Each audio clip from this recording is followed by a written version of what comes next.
Shalom, selamat pagi, salam sejahtera bagi saudaraku yang dikasihi Tuhan. Salam jumpa kembali di akhir pekan ini bersama saya Pendeta Romauli Siahaan. Mari kita mempersiapkan hati dan pikiran kita untuk mendengar dan merenungkan firman Tuhan. Biarlah Roh Kudus menerangi hati dan pikiran kita, sehingga firman Tuhan tidak berlalu begitu saja di dalam kehidupan kita, melainkan firman Tuhan benar-benar menjadi penuntun hidup bagi kita. Mari kita siapkan hati, kita berdoa. Ya Allah Bapa yang Maha Baik, kami bersyukur atas kasih-Mu, atas penyertaan-Mu dalam hari-hari hidup kami. Hari ini kami mau belajar dari firman Tuhan, agar kami dimampukan mengerti dan melakukan firman-Mu dengan baik. Berikanlah hikmat kepada kami, dan biarlah tuntunan Roh Kudus selalu menyertai kami di dalam melakukan firman-Mu. Berfirmanlah Engkau ya Tuhan, sebab kami telah siap mendengar. Kasih karunia dan damai sejahtera dari Allah Bapa Tuhan kita, dan dari anaknya Tuhan Yesus Kristus dan Roh Kudus, menyertai saudara sekalian. Amin. Firman Tuhan untuk kita pada hari ini, Sabtu 28 Februari 2026, tertulis dalam kitab Titus 1 ayat 7. Dalam bahasa Batak dan bahasa Indonesia, demikianlah dikatakan.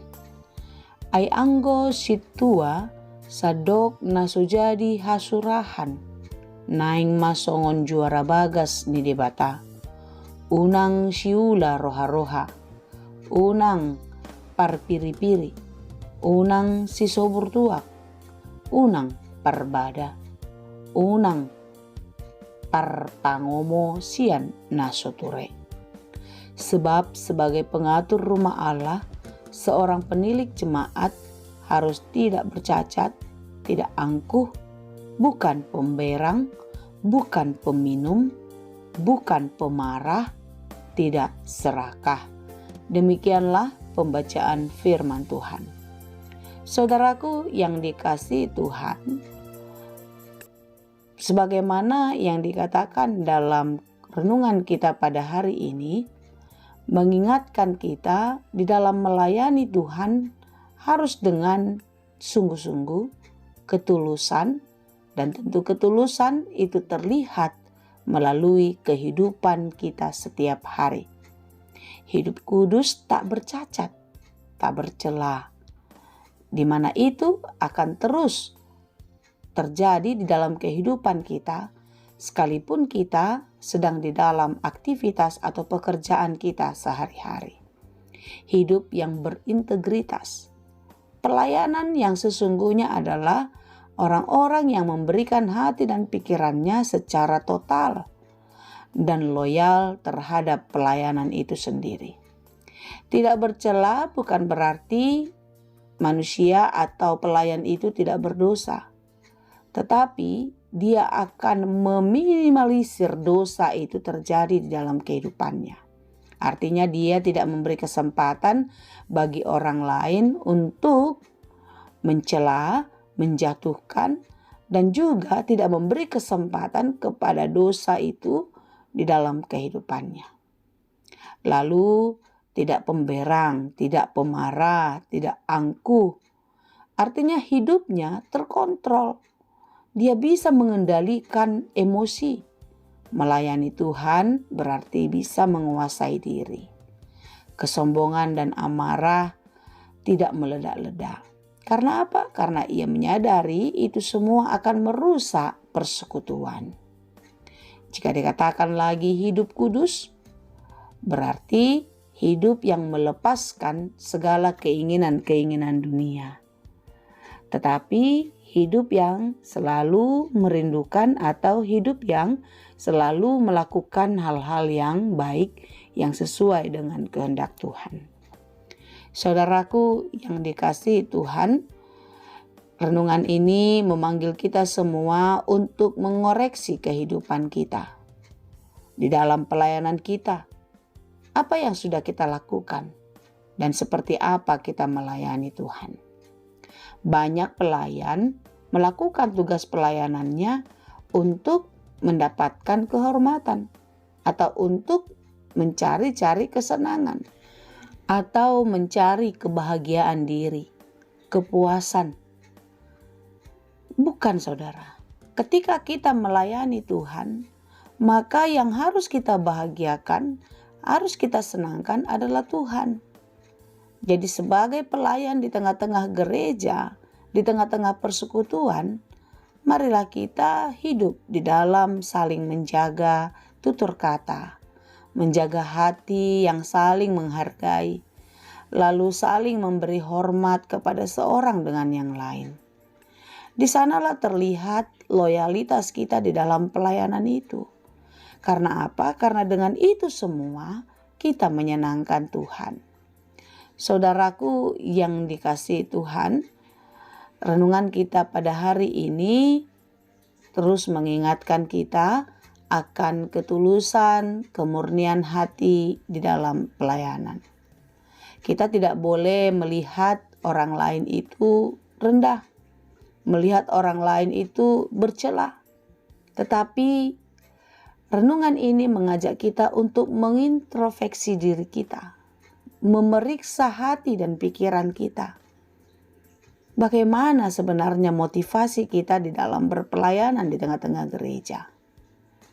Mungkin kita pernah mendengar atau membaca ilustrasi seseorang yang melihat rumah orang lain kotor. Ternyata bukan rumah orang lain yang kotor, tetapi jendela rumahnya yang kotor. Ketika kita melihat dengan kaca mata atau mata yang kotor, pikiran yang kotor, hati yang kotor, maka semua yang kita lihat itu tidak ada yang baik. Semuanya terlihat penuh dengan noda. Padahal sesungguhnya kitalah yang harus membersihkan kaca kita supaya penglihatan kita jelas. Saudaraku yang dikasihi Tuhan, marilah kita terus mengoreksi diri kita. Apakah pelayanan kita sudah sungguh-sungguh untuk menyenangkan Tuhan? Atau hanya sekedar mengisi waktu luang, atau kita mencari-cari kehormatan? Marilah kita belajar dari renungan ini dan kita mau membekali diri kita dengan baik di dalam pertolongan Tuhan tentunya. Supaya kita saling mengasihi, saling melayani di dalam melayani Tuhan. Kiranya Tuhan menolong dan memberkati kita senantiasa. Amin. Terima kasih Tuhan untuk firman-Mu hari ini. Terima kasih Bapa untuk peringatan Tuhan melalui khotbah kami pagi ini. Tuhan, biarlah kami mengoreksi diri kami. Dan kami mau mengevaluasi pelayanan kami.